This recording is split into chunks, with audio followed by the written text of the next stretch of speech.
momentos, mi querido Rafa. Juntos lo saludamos, Toño, amigos. A Daniel Marmolejo, nuestro colega y amigo, a quien le agradezco mucho su paciencia, corresponsal independiente en Palacio Nacional, director y productor de Guerra Híbrida, el documental Guerra Híbrida. Mi querido Dani, te saludo con mucho gusto, te mando un abrazo, ¿cómo te va? Vicente, queridos amigos de Sin Censura, ¿qué tal? Con el gusto de estar aquí intentando hacer una aportación a lo que está pasando en México y en el mundo con el famoso coronavirus, Vicente. Así es, mi querido Daniel Marmolejo. Oye, Dani, antes que le entremos a todo esto, leo lo que escribiste en redes, en Twitter, que me parece brutal. Y es una crítica que deben de asumir en Aristegui Noticias, Carmen Aristegui. Leo lo que escribió Daniel Marmolejo, que es contundente. Y yo que defendí a Aristegui 2 veces, la primera de Felipe Calderón y la segunda vez de Peña Nieto, para que ella termine en esto, en fake news de la guerra híbrida. Vas bien de aliada de Denise Dresser. Y esto porque Carmen Aristegui y Aristegui Noticias publicaron en su portal, en sus redes, una fotografía que es considerada falsa, una fotografía que muchos aseguran no concuerda con la realidad. Y el encabezado también es verdaderamente lamentable. Dice, en tiempos de coronavirus, Andrés Manuel López Obrador besa y abraza a la gente en su gira por Guerrero. Muchos mexicanos ya expresaron su rechazo a las conductas del presidente López Obrador. Mi querido Daniel, insisto que es puntual tu crítica, durísima, fortísima, a Carmen Aristegui y su portal Aristegui Noticias. Vicente, lo que aparece con la imagen de Andrés Manuel manipulada, casi de un mordisco a una pequeña, es una situación muy lamentable que apareciera en un portal como el de Aristegui Noticias, debido a que siempre se ha considerado a Aristegui como una persona, una figura de la comunicación y del periodismo responsable. Pero solamente hay 2 formas de entender esto.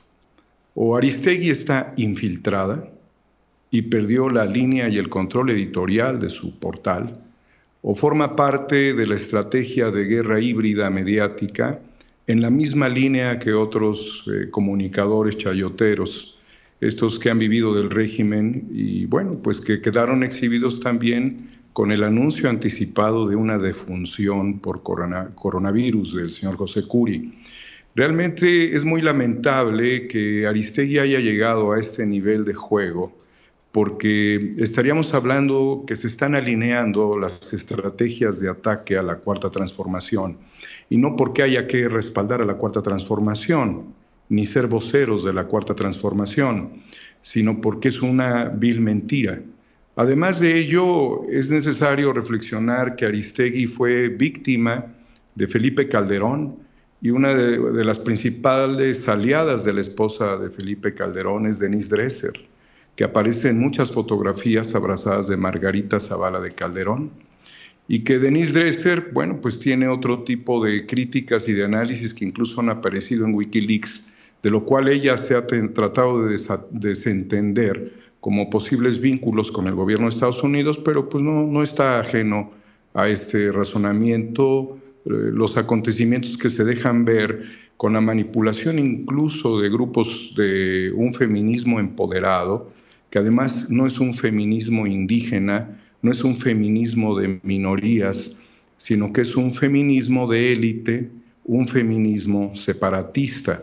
Hay estudios y análisis recientes y muy buenos artículos que nos enfocarían a este tipo de feminismo que ha surgido en el ITAM, lo cual no está mal desde el punto de vista de la reflexión, del debate sobre el feminismo, pero esto apunta específicamente a feminismo de élite, que estaría orbitando en el escenario de la guerra híbrida y donde estas mujeres están realmente buscando el empoderamiento. Nunca han sido líderes de opinión personas como Denise Dresser. Ella es una académica que ha tenido la ventaja de tener un micrófono permanentemente. pero la realidad es de que en este momento ya están jugando otro papel y lo están jugando con determinación, claramente tendencioso y claramente erróneo, porque se basan en las fake news, se basan en la especulación. Y de allí, Vicente, evidentemente nos podemos desprender no solamente a la crítica a Aristegui por haberla defendido de Calderón, del intento de sacarla de la radio, y que fue sostenida por el grupo empresarial de la familia Vargas, y después atacada durante el gobierno de Peña Nieto por la misma razón, porque había incomodado a la famosa Gaviota con la investigación sobre la Casa Blanca, una investigación muy seria que sigue defendiendo como su prestigio Carmen Aristegui. Pero lo que estamos viendo ahora realmente es que dentro de esta órbita desorbitada estarían transitando intereses geoestratégicos. Es decir, te escuchaba hace un momento hablando de Irving Pineda, desde luego de Carlos Loret, de Joaquín López Dóriga, de Raimundo Rivapalacio. Pero en un contexto analítico, todos ellos están haciendo un juego supranacional, atacando al gobierno, atacando a los expertos en la materia, como el subsecretario de Salud, Hugo López-Gatell, atacando la estrategia de Andrés Manuel, incluso atacando el clima de la Ciudad de México y del país, que pudiera estar rondando arriba de los 25, 30 grados o más por esta primavera anticipada que por naturaleza es enemiga del coronavirus y que Andrés Manuel ha hecho sus giras y demás. Pero están respondiendo a otros intereses. Y lo voy a dejar desde esta perspectiva. Tendríamos dos grupos en este momento que estarían confrontando el escenario político. Por un lado, es el grupo de lobistas golpeadores que tenían los acuerdos a nivel Congreso y a nivel Presidencia de la República de intereses corporativos. Estos lobistas, pues les puede identificar con los intereses históricos del Club Bilderberg. Y por el otro lado tendríamos a los comunicadores estrategas que estarían también en este intento de hacer un golpe al gobierno de Andrés Manuel López Obrador hasta donde caiga, hasta la última consecuencia que sería su derrocamiento. Ya lo planteó el presidente cuando señaló que en el 2006, si no me equivoco, Claudia X González hablaba de generar un clima de caos como el de Chile en 1973 con la caída de Salvador Allende. Esto es fundamental porque en la caída de Salvador Allende es cuando el neoliberalismo se ensaya por primera vez en América Latina. Había una crisis importante por el tema de los minerales, concretamente del cobre. Hacía una defensa el presidente de la industria nacional contra los intereses norteamericanos. Y en su momento Nixon, Kissinger, el embajador de la ONU, de Estados Unidos en la ONU, venían haciendo una conspiración para la cual tuvieron el apoyo de las Fuerzas Armadas chilenas, en este caso del golpista Pinochet. Entonces, ¿qué pasa con todas estas reflexiones que estamos haciendo, Vicente? Estamos hablando de que en este momento estos personajes de la comunicación estarían tratando de montar en México un capítulo más de la doctrina del shock. La doctrina del shock fue descrita por la analista Naomi Klein como la estrategia de alto impacto para desorientar a la sociedad. Y en este escenario de desorientación, tratar de generar un juego de ganancias para ciertos grupos, que aquí hay que dejarlo muy claro, son los grupos farmacéuticos, quienes tendrían una gran ventaja a partir de este juego de pánico, de terror y de ventas inconmensurables de todo lo que se pueda vender, tanto a nivel preventivo como a nivel bienestar, recuperar la salud de los pacientes. Y también el tema de las vacunas. De tal suerte que el escenario es golpear a Andrés Manuel, promover la fuerza de las farmacéuticas, que es una guerra, porque hay que dejarlo con esas palabras, híbrida, entre el gobierno de la Cuarta Transformación y los grupos intermediarios del sector, los cuales venían teniendo la mayor concentración, más del 80%, al menos 3 grupos empresariales de intermediarios, este tipo de coyotaje que tiene otro nivel, debido a que en el tema de las farmacéuticas los intermediarios se hacían llamar integradores, de tal suerte que ni siquiera entre laboratorios había capacidad de hacer consensos y prácticas económicas directas, sino que estos intermediarios e integradores hacían todos los enlaces entre farmacéuticas, gobierno e incluso las necesidades próximas y a futuro de los mexicanos, partiendo incluso de desventajas al consumidor, al enfermo, al paciente, al cual le dotaban de medicamentos incluso de otra época, de generaciones anteriores, no los más recientes. Entonces, este grupo farmacéutico tendría que ser analizado dentro del esquema de guerra híbrida, porque lo mismo se analizó con el caso del H1N1. Entonces, Vicente, no están respondiendo a sus medios, claro, específicamente porque los medios sean simple y llanamente quienes tienen una visión opuesta al gobierno de la Cuarta Transformación. Están trabajando para una élite. Y esta élite, te lo voy a recordar, en el año 2013, Bilderberg se reunió un poco más de 100 personas entre banqueros, primeros ministros, presidentes, líderes de grandes corporaciones, y allí se analizó dentro de la agenda la urgencia del despoblamiento. Y salió pues la ecuación más práctica para la élite neoliberal. A mayor población, más pérdida de recursos. Y Christine Lagarde, la ex personaje principal del Fondo Monetario Internacional, la directora, llegó a pronunciar algo muy desagradable en términos de las personas adultas, considerándolas como una carga para la sociedad y que había que actuar de manera inmediata. Y en Bilderberg 2013 se analizó justamente dentro de esta agenda el problema de las personas adultas, de los ancianos. Y también es un tema que ha impactado muchísimo a Europa. Europa ha tenido una inversión de la pirámide poblacional y bajo este esquema pues es preocupante. Pero si queremos profundizar en el tema del coronavirus, pues yo te diría que realmente el problema no empezó en esta provincia de Wuhan donde se destapa el coronavirus, sino que desde mi punto de vista esto comenzó en Canadá. Recordarás que fue encarcelada temporalmente la subdirectora de finanzas de Huawei. Este personaje, la hija del fundador de Huawei, fue llevada a prisión por un tema que parecía pues un tanto preocupante para los intereses norteamericanos, que era el suministro de tecnología de China hacia Irán. Irán, un país sancionado por Estados Unidos. También dentro de la Agenda 2013 de Bilderberg estaba el tema de Irán, China y Rusia, debido a que estaba la estrategia de los BRICS, que es la organización o la alternativa económica de Brasil, Rusia, India y China, aunque se sabía que Brasil pues ya tenía un control por parte de la corona británica.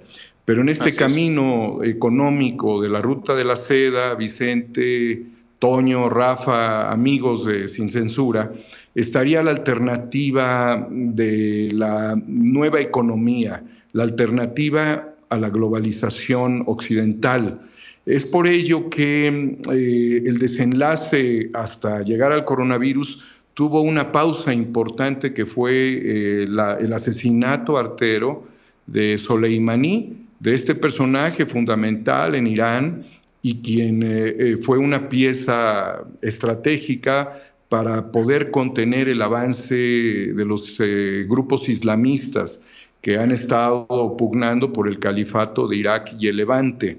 Entonces este asesinato se da cuando él estaba en tránsito hacia Irak para establecer una especie de tregua o de negociación, teniendo a Irak como integrador de esta posible solución de pacificación a petición del gobierno de Estados Unidos. Entonces, Irán es un tema fundamental dentro de todo esto, que tiene un pasado todavía muy agudo con evidentemente la caída del Shah de Irán, evidentemente con el Estado teocrático que se levanta y con el proceso de salir de los esquemas de banca central, que también ese es un tema de discusión en este momento.